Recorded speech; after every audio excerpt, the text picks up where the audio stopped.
Welcome to Unfit Statesman with Zach Brown.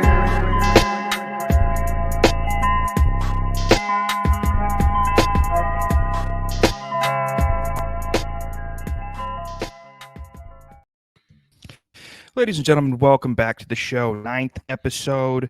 We're coming up on Christmas on a rainy day here in New Jersey. Scott's not in New Jersey, but I am.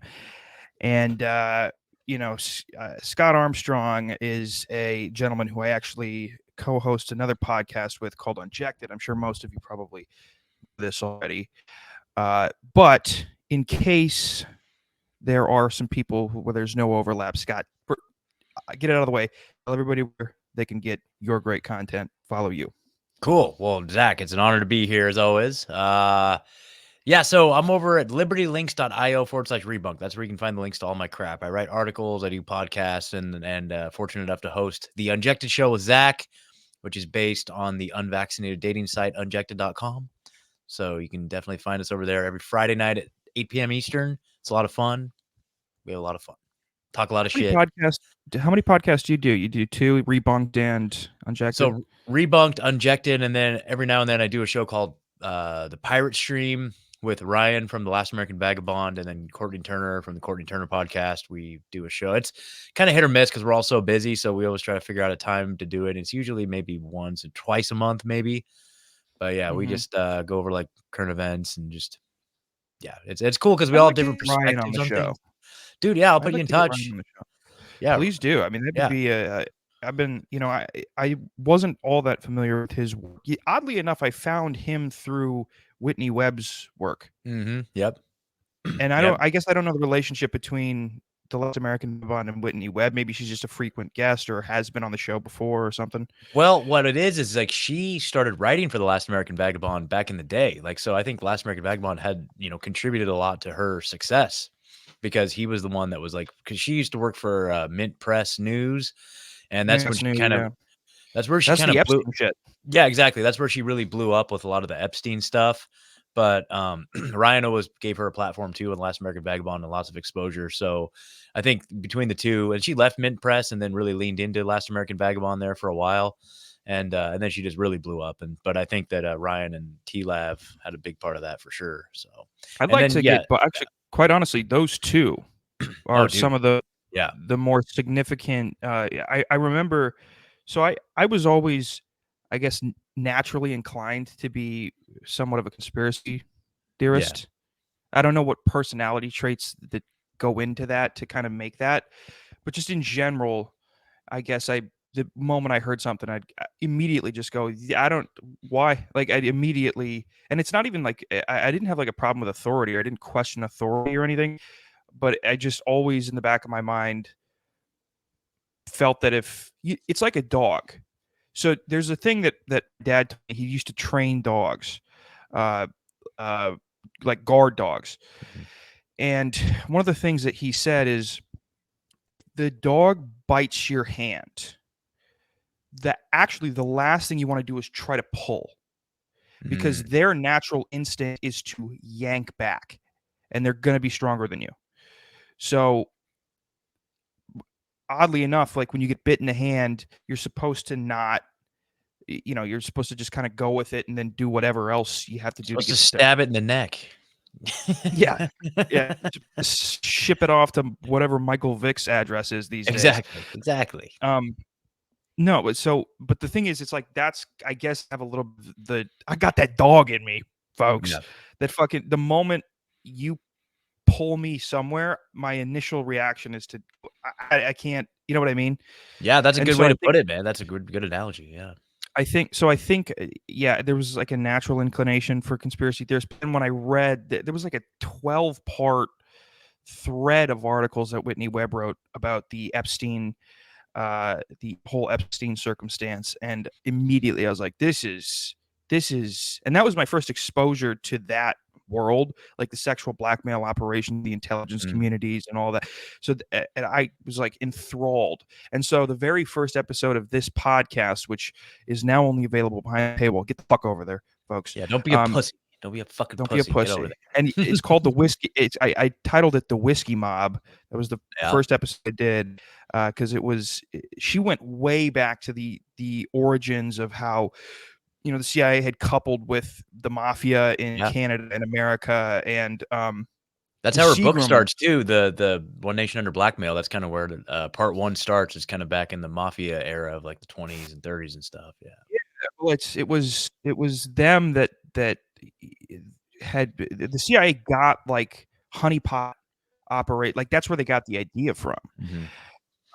But yeah, and it had ties to, oddly enough, the Seagram's family, who it's now the Seagram's gin, whiskey, ginger ale.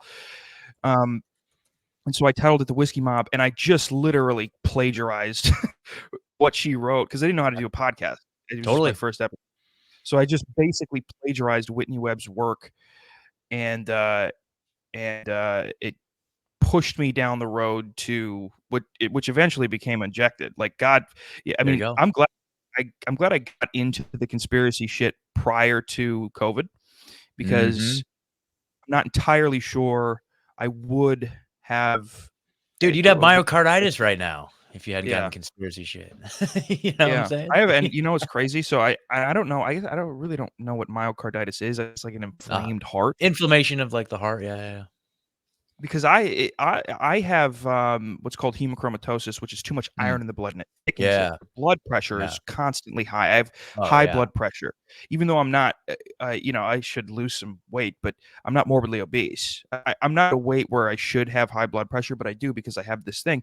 So I'm wondering if, like, people with the hemochromatosis, or people who have high blood pressure from life decisions, I wonder how badly that the side effect from the vaccines affect them. Because by the way, that was what you remember, all of the morticians were pulling out like thick blood clots from these dead bodies. Did you ever see those pictures? Oh, definitely. And so I have the natural inclination of clotting, strokes, and all the things that come along with high blood pressure. It's like, Jesus, I'm glad I didn't get it. And by the way, during the whole rollout of like this kind of the mandated, highly socially pressured campaign of getting the vaccine, at that point I wasn't any which way. I didn't, I didn't have any opinion on it. I didn't know anything about it. And then, like I mentioned before, the example of like the dog we pull away with a hand, he pulls back. Yeah. The only reason I didn't get it is because I felt that it was being forced. And I had, like I said, I think I have like maybe the natural thing to go, I don't, you're pulling me into something. I don't know what's in there. Hold on, brakes. And so I'm glad that I'm glad that I was exposed to, like, Ryan Christian, I don't know how to Christian, I guess, whatever, yeah. And then Christian apparently, but he's perfectly fine with Christian, just because. Well, here in America, it's Christian, okay? That's what exactly. And that's what we'll say. Exactly. Yeah, but the timing was good. Yeah, exactly, man. If you like, it's so funny. There's got to be like a T-shirt around this idea or something where it's like, being a conspiracy theorist will save your life, like literally. You know what I mean? Like, I got a shirt in my shop right now that says, "When you comply, you die," with like a person running with a boot coming down on it. You know what I mean? It's like all the people that just went along and complied, and all these different situations, like whether it was like the Maui fire, the people that just sat there and at the police roadblock and allowed the government to tell them you can't go through here. They all died. And the people that like broke through the barriers and went around and cut through the chain link fences and ran, like those are the people that survived. The people that went along with this whole COVID thing and just went along with the shots, like they're not having a good time. They're not having a good time. So the bottom line is, folks, when you comply, you die. So just don't comply. Here's the weird thing. It's like, one, if you're doing everything that an authority figure tells you, that's blind obedience.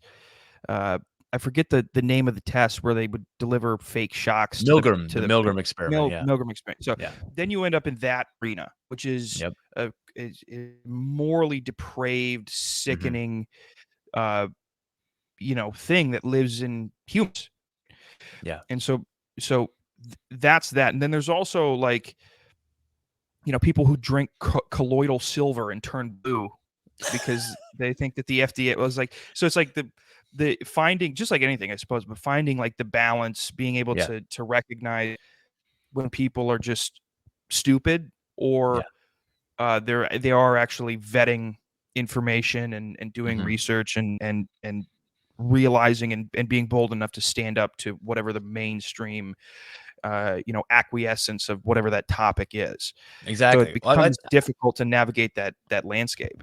Totally. Well, I think the more you kind of learn, like, quote unquote conspiracy, and just kind of like government corruption, or just even just all of it, it builds your discernment on like an instinctual level. So when like the more you learn about this stuff, and the more you learn about the way the world really works, when something comes along, you can just immediately recognize it for what it is, almost on like an instinctual level. It just has a different vibration. Like, it's like when all the Ukraine stuff started happening, it's like, oh, this is a bunch of bullshit. You know what I mean? Like, or and just everything. You can like see the world through that lens, and you immediately basically, well, I hate to go so far to say that anytime the mainstream media says something or the government says something, it's fake, because that could be a trap too. But at the same time, it's like, that's a good place to start. Like, whenever they say something, or there's like, they're all saying the exact same thing at the same time, you can immediately be like, well, this is probably a bunch of bullshit. There's something deeper going on here. But it definitely, you just build up, like, it's like a muscle, like your conspiracy muscle. Like, it builds up to the point where you recognize things for what they are on its face, like up front. And 9 times out of 10, like, it turns out to be right. You know what I mean? It's like, it takes a little time for it to get fleshed out, but usually first instincts are usually pretty right when it comes to this stuff, once you kind of have a broad understanding of like the whole conspiracy realm. From my it's here's what happens. Something comes out against the mainstream narrative, right? Yeah. Vaccines aren't safe. Say we'll start with that. Then the people who are the insane conspiracy theorists and are not making any sense, and they're just saying anything they can possibly say that goes against what the mainstream media says, they latch on, of course, because it's against the mainstream narrative. And then the mainstream goes, look at the type of people that believe in this. Right? It's the same thing every single time. And so, the people who are truly insane probably should be committed. They latch onto something that is a valid idea, a valid argument, and they taint it in a sense, because that gives the mainstream media ammunition to rebuke it. Right? Now, they're not rebuking the idea itself with counter arguments or facts, statistics. They go, look at this fucking guy. This is the type of guy that believes in this. Do you really want to be that guy? Yep. And so it's a ping pong of not ideas. It's not a ping ponging of ideas or stats or anything. It's a ping ponging of social pressures. It's like, do you want to be a sheep, or do you want to be an insane person who, probably is homeless and smoking crack and bothering passersby? Yeah. Yep. Exactly. Well, that's one of the things, like, sometimes, like, we conspiracy theorists make it hard on ourselves, or, come on, if we're going to represent the community, guys, get your shit together. Come on. You know what I mean? Like they love just like picking out the most insane looking or sounding ones of all of us, and just being like, oh, this is what a conspiracy theorist is. Or the other thing I would say too, I always point this out, where it's like, you go on the internet and you go to some of these like conspiracy websites, you know what I mean? Where it's like, New World Order news.com or something like that. It's like, and the website looks like it's like a WordPress site from like the 90s or something like that. It's like, you guys, you're killing me. Like, if like, none of these websites, like, you got to at least dial in your website development to be taken seriously, just a little bit. Put a little bit of resources into your website in order to be even just the inkling of being taken seriously. It's like, there's good information here, and I know this information is true, but I can't share this link because it's going to make me look like an idiot, Yeah, it's like the idea of marketing, right? Branding. Yeah. If a conspiracy theorist is branded as the person who lives in a trailer, doesn't shower much, doesn't make a lot of money, doesn't contribute a lot to society, lives in the parents' basement, fat, on the computer all the time. Well, then, yeah, of course, there's always going to be firepower from the opposition. That's always just going to be there, right? It's just, it basically would have been like Japan inventing gunpowder and then giving it to the Chinese and say, here you go, and then watching them attack their own country. It's like you have to frame things. People go, well, I'm not that. I just tell it like it is. It's like, yeah, you shouldn't though. You shouldn't. Even if you're right. Okay, let's pretend all the guys that are like, I just tell it like it is. Let's pretend they're all right. Okay. When has that ever worked? Ever in the history of mankind? Telling it like it is.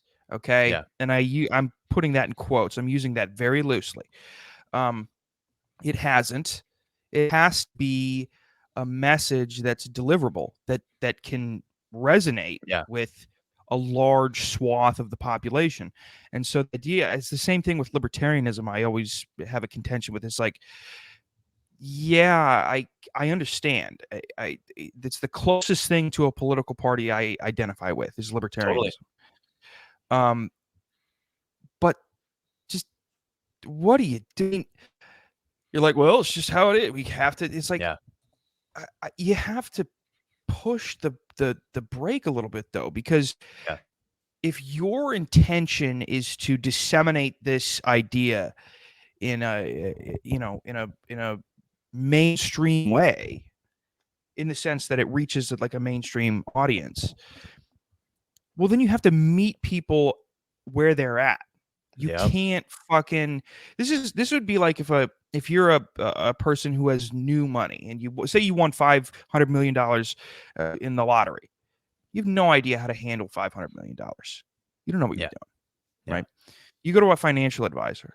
You go to two financial advisors. One only talks like technical, like they talk in finance terms. They're using abbreviations that you don't understand and acronyms, and you don't understand. You have no chance of comprehending, what this financial advisor has absorbed over his 10 years of being a financial advisor. And then you go to another one and they break it down in a sense that you understand. Who are you going to go with? That other guy might have been better, but you're going to go with what you understand. Yep. Exactly. And so it's packaging. It's totally. It's like, instead of wrapping the shit in newspaper, put a little. It's Christmas time. Put a little fucking Christmas tree wrapping paper on it. Yeah. Wrap it up. Put a bow on it. Christmas wrap conspiracies, baby. That's what we're doing. Do you remember the Nashville bomber incident? You remember that? It was on Christmas. Yeah, they blew up like the AT&T building or something. Yeah. So I live here in Nashville now. So that was before I lived here. But and in my mind, I thought like the Nashville or the AT&T building was like some where was Scott building on Christmas 2020? Exactly. Well, he said, I was in. He says it was before. Yeah, before he lived in Nashville. I have a good alibi. I was in Eugene, Oregon still, but the really interesting, I remember when that story came out, and the really interesting spin on it was the fact that this guy was like a crazy conspiracy theorist. Do you remember that whole spin on it? And so I was like, oh man, they're really setting up the narrative, because that was 2020. That was like Christmas Day 2020. I just pulled up an article here. This is the New York Times. It says, behind the Nashville bombing, a conspiracy theorist stewing about the government. Anthony Warner, who was obsessed with an outlandish tale about lizard aliens and other plots, has been planning for months. So like, I was like, oh shit, they're coming after us, dude. They're planting this narrative, false flag style of the crazy conspiracy theorist, and we need to round them up. Yeah, they've all. I mean, it's so weird that it's a far-fetched theory that government officials are framing and subverting people who have ideas that are anti their narrative. It's been proven over and over again that, especially, from 2003 to 2012, they were like going in and finding retarded guys and coercing them into committing terrorist acts on behalf of Islam, on behalf of like jihad. And I've talked about this at nauseum with the Sammy Osmakak story down in, I think it was Florida. And he was a kid who was slow. He was an immigrant from like Albania or something. And they convinced him that this is the way to go. They befriended him, and they have the FBI on tape. This FBI agent saying, "There's no way he would be doing this without us." Yeah. Those weren't the exact words, but that was exactly what he was implying or saying. And the judge seals that and excludes it from the evidence of the case. Luckily, we had, I think it was The Intercept who got a hold of it. They got a hold of it and put it on their website, and so you can go listen to that now if you look it up. But the idea that subversion techniques in communities that the intelligence agencies don't like aren't prevalent, that's just ridiculous. The idea that Cass Sunstein, who was a part of the Obama administration, wrote a thesis when he was going to, I think it was one of the Ivy League schools, about basically how to corrupt and diminish conspiracy theories, which is it's subversion. It's infiltrating and then from the inside out kind of rotting it with insanity and crazy idea, violence. So it's the idea that that's not happening with the conspiracy community. That's insane. It's just an insane thing. Absolutely. And there was I've been involved in a couple groups that would probably be considered like conspiracy groups or like subversive groups. Not like it's mostly like the freedom, like out in Oregon it was like the Freedom Cell, like Derek Bros and John Bush. Like we had a big Freedom Cell out there. I don't know anything. I guess Freedom Cells, dude, it's great, dude. Freedomcells.org. Freedom Cells, it's all about just organizing and doing in-person meetups and just kind of just skill sharing and all that sort of stuff. It was a huge lifesaver for us out in Oregon. And here in Nashville, I'm involved in a group called like Make Americans Free Again. Dr. Pam Popper. It's a really cool little thing where it's just all about meeting up in person. And there's a really cool group that meets like every Tuesday night here in town. And we just do like a big potluck and hang and all this stuff. And it's really cool stuff. But, you always got to be on the lookout for like a couple, like basically the rule of thumb is anybody that's like encouraging or instigating violence or calling for violence, or anybody that's like saying, hey, we should really like go fuck some shit up, or like anybody that's like kind of on that level. And I remember there was one guy out in Oregon that was kind of doing that sort of thing. Like he was like and it was mostly like on Telegram, which is interesting. Like I don't even think I remember meeting the guy, because what we did in Oregon is we had 2 Telegram groups. We had one group that was the Outer Circle, which was like, if you go to the Freedom Cells website, you can like find a link to the Telegram group. You can get in and chat and whatever. And then we had a separate Telegram group for the Inner Circle for people who had actually attended an in-person meetup. So we had like an inner circle of people that we knew and could vet to a certain extent, you know what I mean? But I remember there was this one guy who was like always talking about like, overthrowing the government, or just really being like kind of overtly like kind of just like, and we're all like fed you know what I mean? Like, and so you just keep an eye out for that. I mean, that's really the rule of thumb. And there's a guy, I don't know, man, I don't want to get too into it, but there's a couple of people I got my eye on in my current groups, you know what I mean? I'm like, I wonder what's going on here. And a lot of people think that I'm a Fed. They're always like, look at him, he looks like a fucking cop. And I'm like, no, bro, you don't even understand. You do look like I know, dude. Actually, I know. We look like if you just told the story, if you orated the story of the George Floyd incident, you and I would be there. Like if you didn't show any pictures, this is what comes to mind. You and me. Exactly. I haven't kneeled on any black guys' necks lately, but Yeah. You've restrained yourself. I've restrained myself somehow. Yeah, it's interesting because. Who's very like, they are pretty good at it. There's a similarity when you feel that law enforcement has it out for you. You get this keen sense of who's what and what their intentions are. Like drug dealers, gangs, and I don't condone what they do. Some of it I do, but not all of it. Yeah. Most of it, no. Some of it, some of it is for my entertainment on Twitter. Okay. Sure, exactly. But they have a keen awareness of intentions. Mm-hmm. They've developed a sense of, why are you here? Mm-hmm. Are you with us or are you not?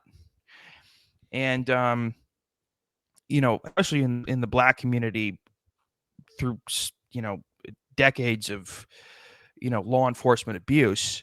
Yeah. I can imagine. Here's an overlap. Let's peacefully merge the conspiracy community with the Black and gang. Dude, listen, you're onto something And there, those because two aren't. By the way, those two aren't Black gangs. I understand. Yeah, don't fucking like, come at me in the comments, or yeah, anything for a comment, folks. I'm Yeah. telling you, get over the video, put it in the comments, get me canceled, for Christ. Yes. I just need some fucking attention. Jesus. Yes. Comment, all that stuff. Like, share, subscribe, all that shit. Anyway, dude, we always talk about, whether like particularly like in the libertarian circles, like, parallel economies. Like, you hear about the sovereign citizens, like all the which is, a loaded term in and of itself. But you know what I mean? Like the whole quote unquote sovereign citizen movement, like detaching yourself from the state and giving up your social security, all that stuff. Well, I'll tell you who's got that figured out. It's like the inner city Black gang community. Like they're sovereign citizens, dude. They got their own aliases. They don't deal with the government. Like, they've got it figured out. So if we want to learn like how in practice to build parallel economies, parallel systems, completely detach and create like some sort of sovereign citizen situation for ourselves, like we could learn a lot from like the inner city Black gangs. Like they that's what they do. Yeah. Or like not now, but 80s, 90s, early 2000s, like mob. Yeah. Like that type of community where it's, and by the way, these things have been demonized, and believe me, gang life, mob life, no bueno, pretty violent, not great. Sure.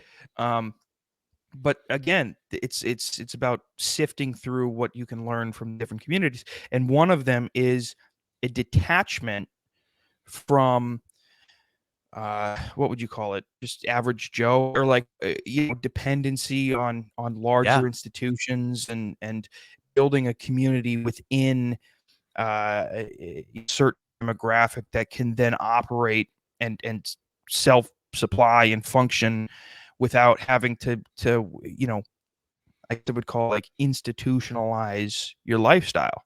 Yeah, and I guess that's a good point, because like I'm probably making a broad generalization, but within that parallel economy that I just mentioned, like there probably is a lot of dependence on like government resources and stuff like that. So they're not mutually exclusive, but that's the goal, is to create complete detachment and independence from all these institutions. I mean, that's the idea of building the parallel economy and parallel systems and forming communities that we don't have to rely, which makes us resilient towards whatever the hell they're trying to pull or thrust on us. Like, oh, you got to join the military. Like if they get like they draft us or anything like that, or if there's like any sort of next wave of medical tyranny, it's if we have large communities where we just be like, no, I'm good, thanks, peace.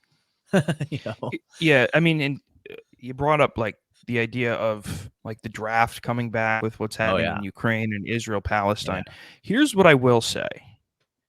I will say this about Biden, or whoever has his hand up his ass and is speaking for him. Yeah. He did finally, it was a soft line, but it was a line. He said, Israel's got to calm down a little bit. He did say that, and I'll give him credit for that. Oh, I saw something they were saying he's Hamas. Isn't Biden Hamas now because he said that? Right. So so the idea of, you have Janet Yellen going up and saying like, oh, we can afford 2 wars. It's like, well, no. Well, one, just factually, no. And 2, are you insane? Even if we had the money to support 2 wars, what the fuck is wrong with you that you would want to support the killing of people? Yeah. The killing of either side. What? Exactly. Morally, where are you at? You know? Mm-hmm. And so I will give Biden some credit with the idea of it was like I said, it was a very soft line. It should have been a harder line. Sure. But I'll give it to him. I mean, give it to him. That's interesting because, like, it's not coming from any place of like charity or good feel. It's like he's being politically pressured by. It's strategic. It's strategic. Yes, if it wasn't strategic, he wouldn't do it. If it wasn't like politically beneficial to him as a fucking corrupt pedophile piece of shit, he wouldn't be doing it. So it's like, yeah. Well, I mean, listen, you have the vote in the UN for a ceasefire. Yeah. The only two that voted against a ceasefire were America and Israel. Exactly. They always vote not together, good, dude. Aren't they the same ones? Like there's like the to lift the embargo on like Cuba or something like that. It's always every year like that. It's always China or America and Israel that vote against that or something like that. It's like, what is wrong with you guys, dude? Our little buddies, Israel, dude. It's and there is this weird thing too where people are like, Israel controls America. It's like, yeah, literally. It's like, well, I have a different theory. I have an inverse theory. Okay. I don't think, they say Israel controls America. Well, the location controls America. Israel is America. Okay, it is. And they say, oh, there's Israelis spying on, Americans. They have Israel, Mossad spies that have infiltrated America. It's like, yeah, we're there too. The CIA is not dumb. Okay. Yeah. If, again, this is the idea of like, there's always cartoons. It's like, oh, Israel's leading America into. No.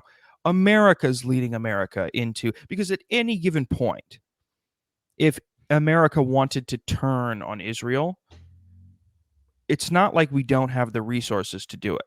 Mm-hmm. Okay. If it is, so the idea that like, it's an Israeli problem. It's an Israel problem that America's supporting Israel and constantly giving them weapons and basically enabling their expansion.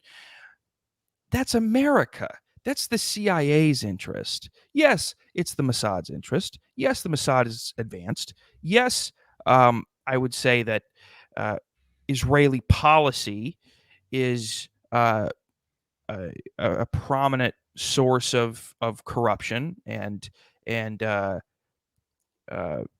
strategic choices that put Americans in a bad position. Mm-hmm. But the idea that Israel has a hold of the leash in that relationship, it's like, no, what you're missing is Israel is a proxy state. This is like a satellite office for America. This is not Israel. Right? Mm-hmm. Because believe me, Biden goes tomorrow, he comes out and he goes, Israel, settle the fuck down right now. Yeah. Settle the fuck down right now. We give you a lot of money and a lot of defense resources. Settle the fuck down. Yep. Guess what they're going to do? They're going to settle the fuck down. Exactly. This is, and I get why people would think that Israel leads America. But this is all CIA. This is what they wanted. Oh, if they didn't want Israel to be in this conflict right now, they wouldn't. Yeah, that's pretty much true of most things. Like if they didn't want it to be, it wouldn't be. Not all of it's contrived and forced and, top to bottom.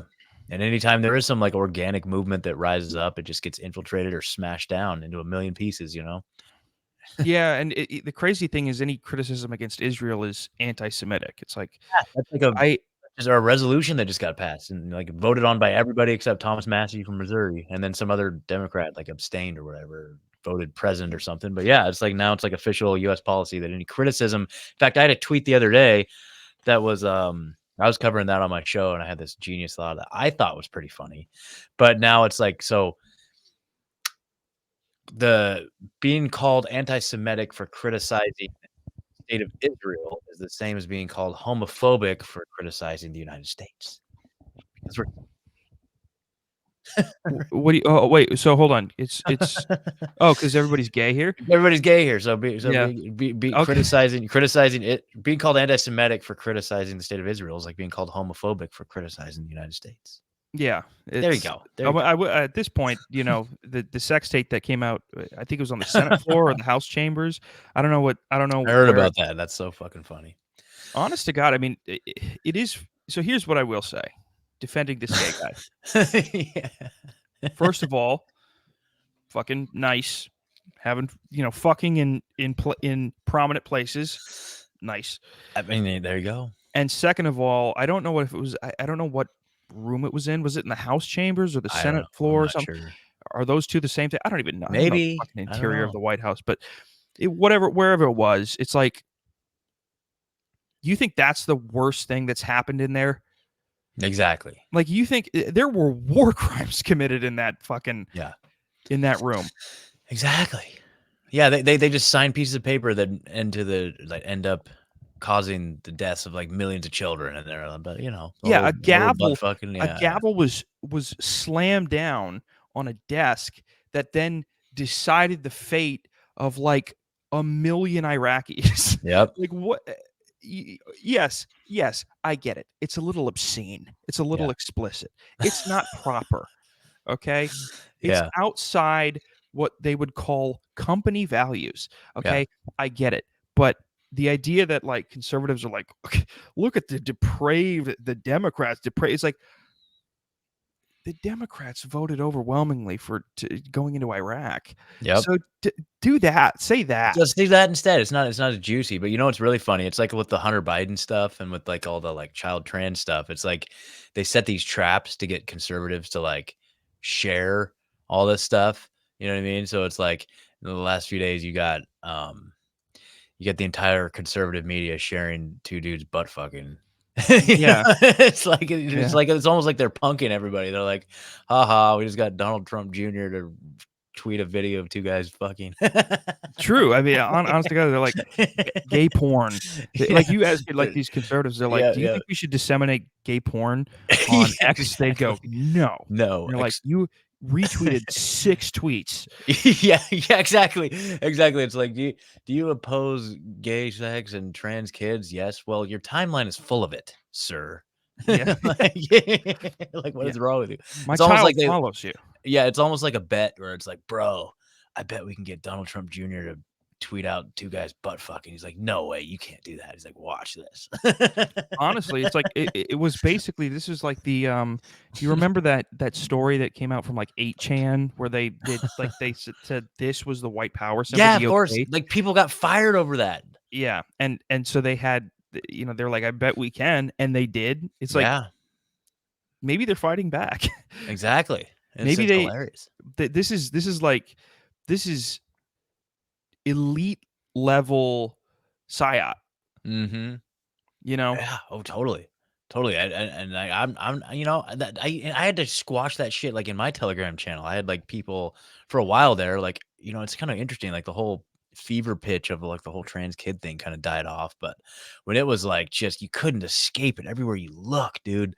Like, someone posted that in my Telegram, like they were posting like these, like, they're like memes, they were trying to be funny, but there's like literal pictures of like naked children, like, you know what I mean, like dressed in drag, whatever. I'm like, fucking delete that shit, get that shit the fuck out of here, dude. And so I had to put like guidelines in my group, and I actually lost a relationship over this. I was dating a girl at the time, and she didn't appreciate the joke, but the joke was, here's what's not allowed in my Telegram group.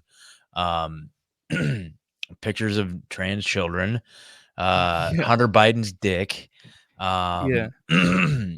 just setting some community guidelines, basically, right? Yeah. What is allowed is racist. You Zuckerberg. Yeah, exactly. Well, and then just to be funny, I said, but what you can post is racist, sexist, homophobic content. Great. Great, but no naked children, please. It was just a joke. I'm just being funny. Like, I don't encourage racism, but it's like, but it's like that's like, just playing them at their own game. And by the way, that is probably it's like, if you post a racist something, that is, I hate to say it, I don't hate to say it. It is more moral to do that than to post a video or a video of a child like dancing in an explicit manner. Are you exactly fucking disgusting? Exactly. And none of my okay, I shouldn't and say. Do you still have the video? Because maybe send it over to me. Exactly. Well, and it's not even like racist, but like racial humor is great. There's nothing more I like. That's why I love that. That's what really like drew me to your show and you to begin with, dude, because you're fearless with that shit. And I fucking love it. It's like, and people know there's no hate. You know what I mean? It's just like, why can't we just like laugh at like all the bullshit? And like, you make fun of fucking white people like more than anybody, dude. Like, it's fucking hilarious. There's just more of them. This is the thing. There's just more white people to make fun of. Yeah, but you just get more of them. But you only get in trouble for the blacks and the Jew jokes. That's it, right? You know what's crazy? I haven't really. I mean, I've had people DM me, but I really don't get in trouble. And I don't know. Probably. I mean, this is partially because I don't have like a big enough following to where it would go outside of the demographic that I'm trying to reach. Because that's what happens when you get when you get big. It reaches people that you are not, your content is not catered to. Yeah. And so then so that's part of it. Yeah. But the other part is I think people just kind of understand that I'm an absurd. Like I don't know anything. I know nothing. You know what it's called? It's called the jester's privilege. Have you heard of this? So it's like Owen Benjamin talks about it a lot, where it's like, as a comedian, it's the comedian's job to point out the absurdities. It's the comedian's job to kind of poke fun at the establishment. It goes back to like, during like the medieval times or whatever, where it's like the kings would bring in the court jester to kind of like, make levity of whatever's going on. And the jester was allowed to make fun of the king. And that was part of the joke, is that the king would imitate the jester would imitate the king and make fun of the king, and everybody would laugh. And so that was the jester's privilege, is that they were allowed to make fun of the king. But if anybody else did, it would, they'd get their heads chopped off. But the jester, the comedian, has the privilege of being able to operate outside of normal conventions. And so it's like, and so the comedian, it's their job to poke fun of the establishment, and it's their job to say things that are just ridiculous and off the wall. And so if you kind of sit back in that zone where you're the comedian and you can get away with it, you know what I mean? Yeah, and here's another thing: don't pretend to be some type of moral authoritative figure. Like if you're, this is where it really fucks people. If you are pretending to be this speaker of truth, this sort of shaman of spiritual and moral authority, if you're doing that and then you do fuck up, people are going to call you on it. And then don't bitch. Don't bitch when they do. Yeah. Right? This is like, I mean, it happens to the people on the left all the time. Right? It's easy because the left is an easy target for pointing out hypocrisy. But like even somebody like Steven Crowder, who's like, this is the way things should be. This is how man should talk this way to women, and women should do this, and men should do this, and trans people. And then the video comes out of him just being a cunt to his wife. Oh yeah. It's like, yeah, but you set yourself up for that, dude. You were the one that was supposed to be this guy who had it all figured out in this realm, and you are on tape being a fucking douchebag. People called it abusive. I wouldn't call it abusive. I wouldn't say making, your wife or whatever, go to the store when she's pregnant. That's not abuse, but you're a cunt. You're what you are is a cunt. And when you're caught on tape, when you're caught red-handed being a cunt, when you're supposed to be the guy who labels everybody else who's supposed to be a cunt, that's gonna be bad, right? So because if somebody says, like, if I was caught on tape being a cunt, I would go, yeah, I am a cunt. I've made that clear. I'm not smart. I go back. I fucking go. You could go back and listen to any one of my episodes. Do you know how many times I've said something like as a statement and just been wrong? Wrong. I mean, but it's like I've never claimed to be this thing. So the moment that you make claims about yourself, whether through direct wording or implication about how you speak about certain things, that's when you're going to find yourself in trouble. Yeah. Well, again, with it, like, have you listened to Owen Benjamin yet? I keep pushing him on you. Have you ever listened to any of his shit yet? I have. So here's the thing. I'll send you an episode from last week where it's fucking epic, dude. Okay. So I will say, here's epic. what I will say about Owen Benjamin. I don't know. I've never really had any. I don't know his content. I have seen some of his old stand up. It's funny. Dude, it's very funny. His fucking shit these days is fucking. So the only thing I nuts. will say, here's what I have information on him. I follow him on Twitter. Yeah. And he does seem to think that the world has it out for him. Now, I don't know. Like I said, I don't know him. I don't. Sure. So that's definitely in lack of context. Judgment. It's been a wild ride for him for sure. I heard that at one point he was friends with like the LA comedy scene, but then dude, yeah, he was like a mainstream comedian, dude. He was in like a bunch of sitcoms. He was in like some Adam Sandler produced movies, and like he was like toured with Vince Vaughn. Like he was in Punk'd. He was like one of the main characters. He was the head writer for Steven Crowder, dude. Oh. And he'd been on Joe Rogan 3 times, and like he was completely ostracized for his opinion on trans kids back in 2016. And he's been fucking hammered these last few years, dude. It's insane. But anyway, I was just saying all that to say that like his motto, what he says is like, I might be wrong, but I'm not lying. So you could be just completely off base about your claims and all this stuff, but it's based on. I actually, I mean, no, I'm very well maybe lying to you.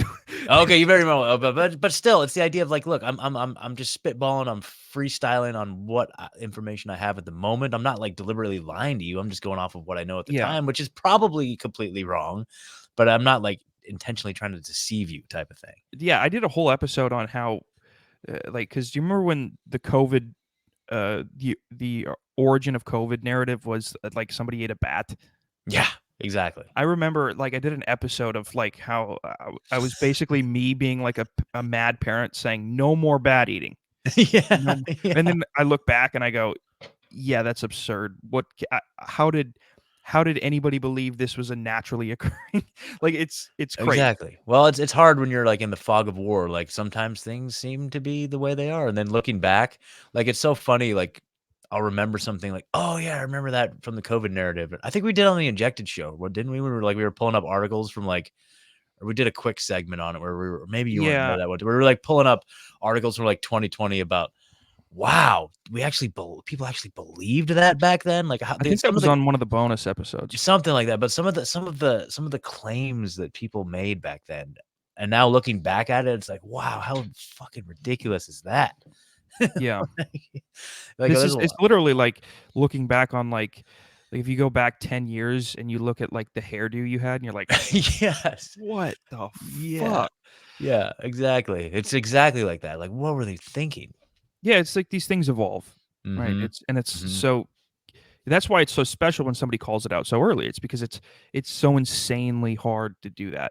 It's obviously you have less information and you have more of a leap of faith on the information that you're getting. It's the same thing with everyone. This is why getting in early on buying a stock, getting it, you know what I mean? So that's why it's so special. It's because the likelihood of you being right is very low. And so the people that do it consistently, although probably aren't perfect, definitely aren't perfect or 100%, but when you notice a pattern, exactly, at the very least, you don't have to live and die by their word. And I would say never do that for anybody, but pay attention. Totally. And even if you disagree, still pay attention and listen enough to have a disagreement if you are going to disagree. Yeah. Yeah, it is hard to kind of parse through, people's ability to see what's coming, because so much of like the even the alternative media is like centered around like creating fear and like in a way creating dependence on them. Like you need to come to me, like creating like a drug dealer. It's like, oh, you get your like even like Alex Jones to a certain extent, and everybody knows I love me some Alex Jones, but at the same time, like I see it for what it is. Like it's like you just create this high level of like cortisol, fear every day. It's the end of the world type of thing. You know what I mean? And you get that, but there's no solutions, and there's no like there's nothing other than this constant fear. But although I will say, like during COVID, man, like I would go there, at least check out like the first hour of the show each day just to get like the drop on what was going on, because they usually had like the most up-to-date information. And I know a lot of those guys, like Rob Dew over there, and a couple of the other producers there. It's like I know these guys, like I know that they have like good intentions. Like say what you will about Alex Jones, but like their crew was like legit, dude, and they got good information. And like John Bound is helping me with a project right now, and like I know Greg Reese and these guys, and it's like they're good people, you know what I mean? Like InfoWars as a whole is like legit, like they get good information out there. But it's like, well, even like Rogan has said that like Alex Jones told him about the Epstein Island in like 2012. Yeah, you know, so it's there's something to it. Yeah. It's interesting. But it's like, God, I don't even know what my point was with all that. Oh yeah, but just like, pattern recognition. So like finding people who are able to kind of like see through what's going on and kind of like give you. That's why I love like Ryan, the Last American Vagabond, dude. Like he's so far ahead of every fucking thing, dude. I don't understand how he does it. And I've worked alongside him for going on a couple years now, and I still don't know how he like aggregates his information and how he like is able to compile it and put it together and present it the way he does. It's just baffling. Like even I will say Owen, I know I keep like riding his fucking whatever, but dude, Owen's fucking good at that shit too, dude. Like he was Owen like Schroyer? No, Owen Benjamin. Owen dude. Benjamin. Like okay. he's like his level of like pattern. He says that he bats 9-11. Doesn't quite bat 1,000, but he bats 9-11. Like where it's just like it is true, dude. Like all of his predictions come true. Like sometimes like to the day, dude. It's fucking wild. Like a big one was like when that whole what is it? Fucking Oliver Anthony thing happened. Like the whole Richmond over Richland thing came out. Like he was immediately like, nope, don't fall for it. It's all fucking bullshit. Like this guy's fucking blah, blah, blah, blah, blah. He was like calling him like gay on day one. You know what I mean? Like this guy fucking fruit boot and all this stuff. And like, and then now we fast forward now and there's all these videos of like Oliver Anthony coming out with like wearing like pink cowboy hats at concerts, like pink bedazzled cowboy hats. And then the famous like shirtless picture with Bert Kreischer where they're like both shirtless and hugging each other and stuff. And it's like, called that one mile away. It's like, oh, damn. I actually prefer it if he was gay. Okay, there you go. I mean, quite honestly, you get the gay community to start singing about that. Pretty good. Hey, that's a good point, dude. We need to start like promoting more like gay liberty voices, man. Like Milo maybe was like okay for a minute, but like damn, we need to get that. We need it because the gays, dude, they know how to organize. They know how to get shit done. They know how to fucking wreck shop, dude. So if we can get them on our side, dude, fuck. All right, so I want to pivot. Okay, coming down the back end here of this episode. Okay, so, cool. Little Christmas spirit, folks. Okay, I want to show you what the Democrat culture and conservative culture have contributed insofar as content to the Christmas spirit. Now, I know many people have seen this tap dancing video that Jill Biden. I guess she put it out on her Twitter. I haven't seen this. It's a very. What is this? It's a very dystopian looking. For the audio only listeners, these are people dressed in very bizarre outfits. They're tap dancing pretty well, by the way, and it's all like a lot of it is like black women, and it's just cut. It's very weird, sort of bizarre. Oh, I think I heard about this. Is this like the White House Christmas decoration? Yeah, and it's like Jill Biden's Christmas decoration thing. Like the first lady decorates the thing. And this is how she presented it. Is that her house slave? Is this showcasing house slaves? Is that what this is? That's what people were calling like comparing it to like Game of Thrones type weirdness. What is like Game of Thrones? Hunger Games type. Where you have the aristocrats doing weird makeup and shit. It's a very bizarre scene. It reminds me of like a 1950s movie where they always have like the yes massa, like the house butler or whatever. You know what I mean? For sure. Yeah, dude. It is. Make him tap dance. Yeah, it's like dance clown. Dance boy. Yeah, dance boy. And so that was okay. And that got ripped on social media. Yeah, that was fucking retarded. Conservatives just were like, "This is fucking weird. What the fuck is this?" There's like weird, like, they looked into it and called it like symbolism and whatever, and it was just very cringe. And the conservatives always attack. This is the thing that the Democrats do. They give the conservatives ammunition to call them cringe. It's like, we know what you're doing. What are you doing? What is wrong with you? Nobody relates to this. This is like a weird elite echelon of society that nobody has any type of relationship with. They don't understand it, and you're out of touch, right? You are out of, like, that's what conservatives were saying this video was. But on the other hand, this is the type of fucking bullshit conservatives do as well. Oh, I'm curious about this. Understand what it takes to be a woman. Let your man make the money, baby. You just do the cooking. Joe Biden's a Grinch. Kamala's a witch. Conservative and naughty written on my Christmas list. Please for more years. Please for more years. Please for more years. Please for more years. Please for more years. Please for more years. Please for more years. Okay. So here's the thing, conservatives. If you're gonna call the Democrats cringe for doing a tap dance, by the way, I liked the tap dance video better than the fucking rap video. That is it's a conservative Christmas MAGA song, dude. Dude, it's like, and by the way, political rap. I know there's some people who I actually do like that do it, and they do. Dude, there's money to be made. Like there's money to be charts, dude. There's a demand for it. So I don't blame them for hopping on. This is just my opinion. Yeah. Knock it the fuck off. Okay? Knock it the fuck off. Talk about bitches and hoes. And it's not good to talk about bitches and hoes and killing. But if you're gonna do rap, don't talk about the fucking preamble. Okay? That is a different, do something, figure something else out. That's what I'll say. Yeah. Don't try to adapt or pivot rap to politics. Yeah, you could do like a Tupac or a Nipsey Hussle, but, shilling for a candidate, you're shilling for a candidate. Yeah. You wrote 32 bars shilling for a fucking candidate. You psychopath. Not only is the song going to suck, but everybody's going to fucking hate you. Even people who like Trump. Nobody who likes Trump really listens to that and goes, that's good. No, it isn't. Yeah. And plus, if you're trying to like reach the inner city black audience, like they're gonna be like, "What the fuck? What the fuck is this? That's some whack shit, dude." That is like, if you're turning that community away with your shit rap, dude. Yeah, you put that on a big screen in Co-op City, Bronx. They're gonna fucking look at that and go, I don't know, I can't. They would start, like, black people would start talking white. They'd go, this is ridiculous. I can't have anything to do with this. I need to leave. Like, they would literally, like, that is the most insane thing, and it's pandering. One of the things that the right accuses the left of is constantly pandering to black people. It's like, easy, because it looks like you're going down the same path. Yeah.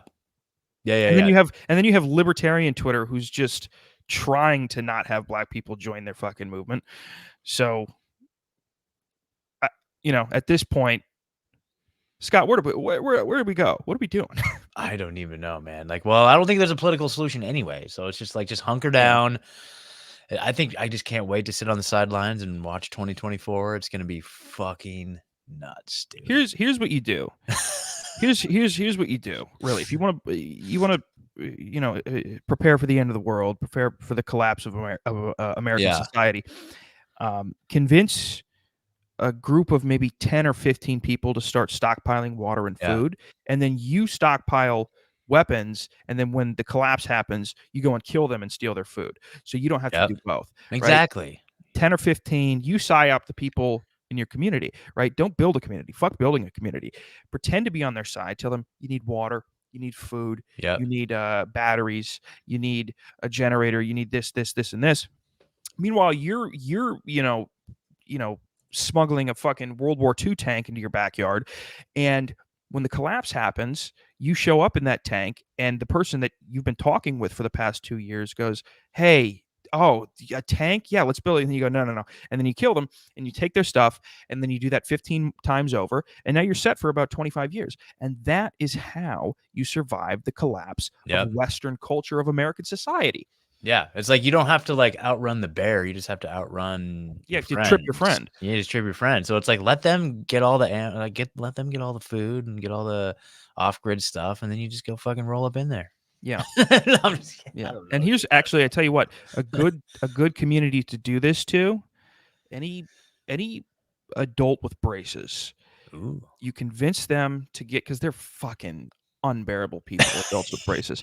Okay, yeah. You get them to, stockpile food and water, you stockpile weapons, and then you rob them when American society collapses, and you will be set, and you won't feel bad. You won't feel bad. It's one thing of robbing a little old lady down the street. That's disgusting. But, an adult with braces.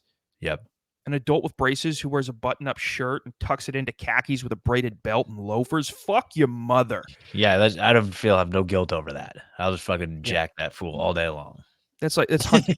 Exactly, it's like hunting. That's hunting. They should issue permits for that, like braces, adult with braces hunting permits. And by the way, for those adults with braces out there, the advice that I would give you is keep your head on a swivel.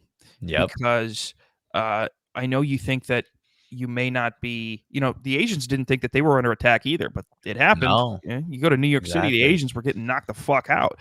They didn't know what was coming either. Mm-hmm. Be careful. And I'm not inciting, by the way, I'm not inciting violence. I love everybody. I love everybody except adults with braces. But I do not condone violence on them until the collapse. Until the collapse, society. And then they're public enemy number one. And coming for you. Don't get loose with the collapse just because the Fed.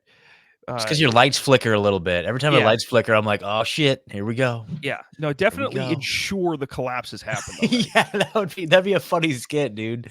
Definitely make sure that whatever horrible deeds you do, there's no longer a justice system to take you to prison, because I think a lot of you might jump the gun, and I don't want to. Don't jump the gun. Dude, if you don't mind, I'm writing that down. I got a whole dude. Listen, I wish we lived. I've got this. These are all ideas for skits. I've got hundreds, dude. I'm adding that to the list. The guy that jumps the apocalypse too early. Yeah, jumps the gun on the apocalypse. That's fucking hilarious. All right, Scott, tell everybody one more time where they can find you. Okay, so Scott Armstrong, Rebunk News, The Unjected Show, libertylinks.io/rebunked is where you can find all the links to everything. T-shirt shop. I got some cool shirts up there. And like $30 hoodies, dude. Legit $30 hoodies. Like it's just in time for Christmas. So anyway, yeah, libertylinks.io/rebunked. I'll see you guys out there. Thanks, Zach. You're the man, dude. Fucking Thank you. Thank you. You're the man too. And also, everybody, I know I got on you. Get over to the video. Thank you for the growth in the audio numbers. I love it. But get the fuck over there. My video sucks, Scott. Every time, dude. Like YouTube, Rumble, and you're on YouTube. You're on YouTube. Yeah, I made a surge back to YouTube after 3 years, but my audio is growing and I love it. But the video, it's like 10 guys. It's like I know there's hundreds of you. Okay. Yeah. It could just probably just play it. Just don't even listen to it. Just fucking play it. I don't care. Yeah, exactly. Dude, it's hard to get it's hard to get these fuckers to do anything, dude.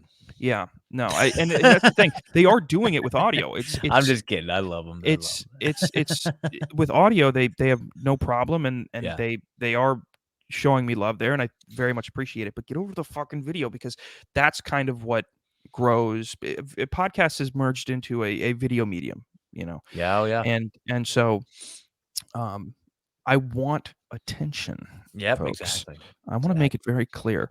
I'm not doing this for any purpose outside of the fact that I have an insatiable fucking need for attention. So get over there and get over to the Patreon, you fucking pussies. Okay? Get over there. You know how many fucking hundreds of hours of content that you can get if you just go over to the Patreon and pay $5 a month? It's $5 a month. $5 a month. What the fuck? How fucking hard is it to talk people out of $5 a month? You $5 a month. Do you know how many shows I give $5 a month to? You motherfuckers. I can't even break even on that. I'm just kidding. Kidding. I love you all. Just kidding. Yeah.